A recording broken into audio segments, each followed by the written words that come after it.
My name is Marco Castronuovo. I come from Italy. I work for the Italian Space Agency in the Deep Space Observation and Exploration Unit. Today I will talk about orbits and their properties, so orbital dynamics. One of the most important, as I said, is related to the shape, to the real shape of the Earth. That is not perfectly spherical.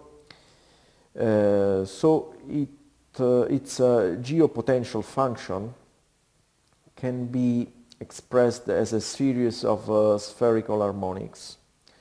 This mathematical expression, as you see, we have a first term that is minus mu over r times 1. This is exactly the central body geopotential, plus a series of smaller terms. These terms are classified depending on the values of these indices.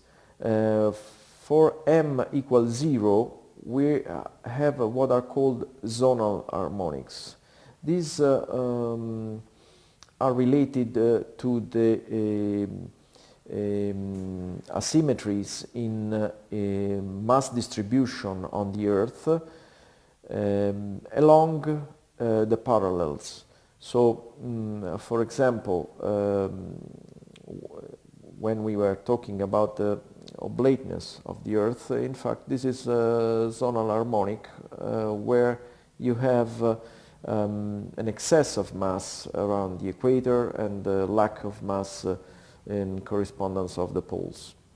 Then when we have n and m equal, we have sectorial harmonics. These are asymmetries in distribution along the meridians. So, for example, we have the fact that the equator is not perfectly circular, and we have some excess of mass in some specific locations at some longitudes.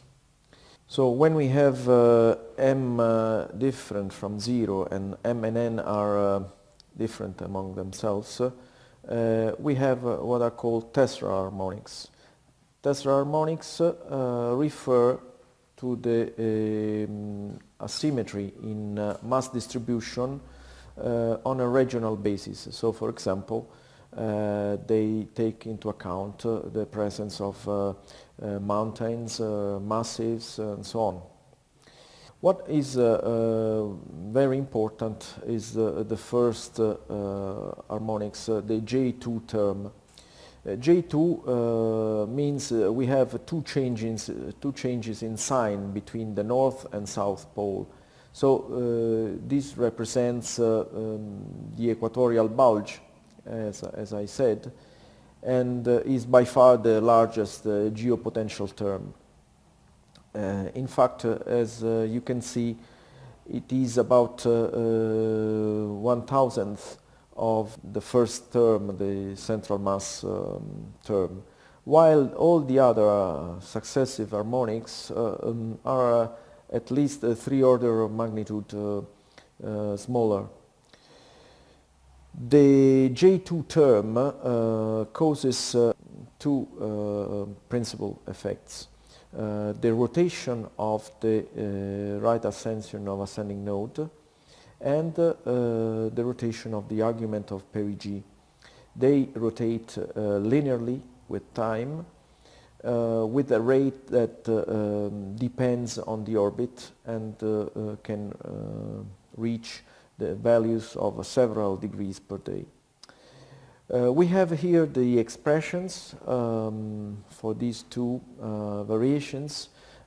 These are the variation with time of the capital omega.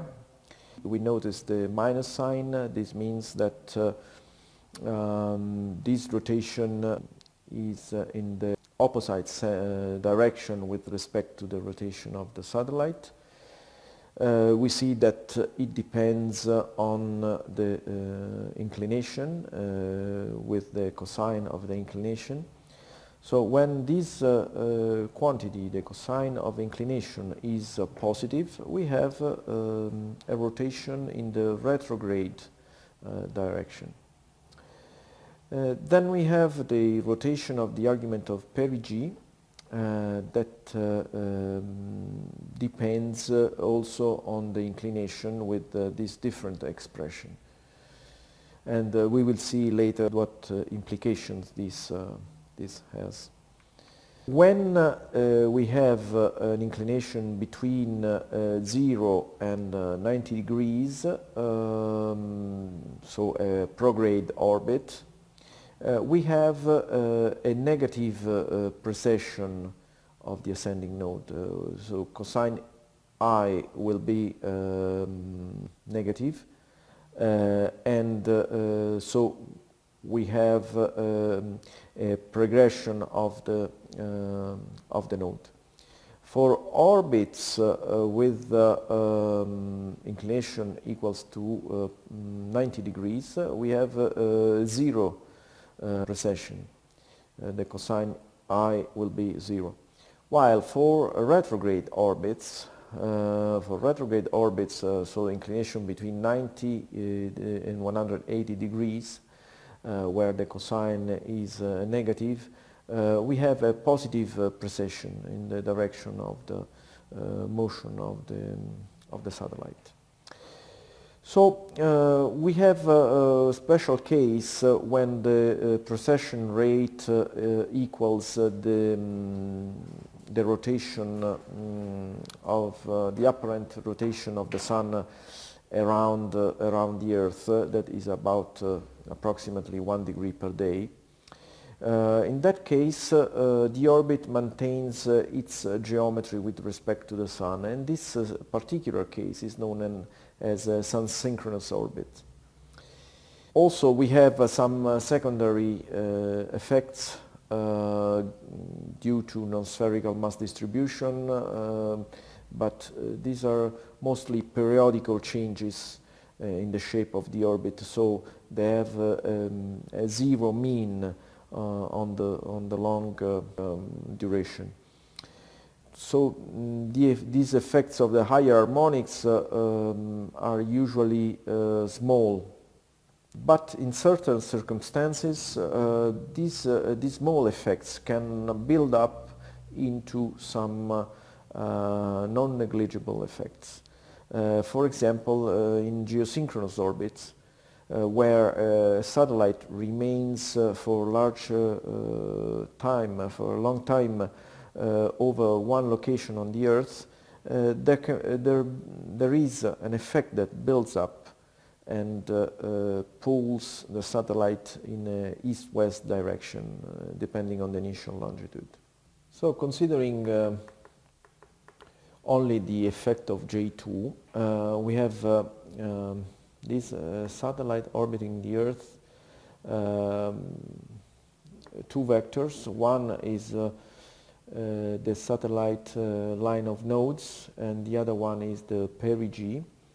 And we can see how these evolve with time. For a direct prograde orbit, you see that the line of nodes is receding, is moving in the counterclockwise, while the periapsis is advancing in the same direction of the satellite rotation. Now, a special case, as I said before, when we have polar orbit. Polar orbit with inclination equal to 90 degrees. We have the line of nodes, and we have the periapsis. We can see that the periapsis is moving. Of course, this animation is at fast rate so that the effect is more visible. And we can see that the line of nodes stays fixed in space exactly as expected. And finally, in the case of retrograde orbit, where we have an inclination of more than 90 degrees, we see that the line of nodes advances while the satellite periapsis is receding. So these are the three cases that show what I said before.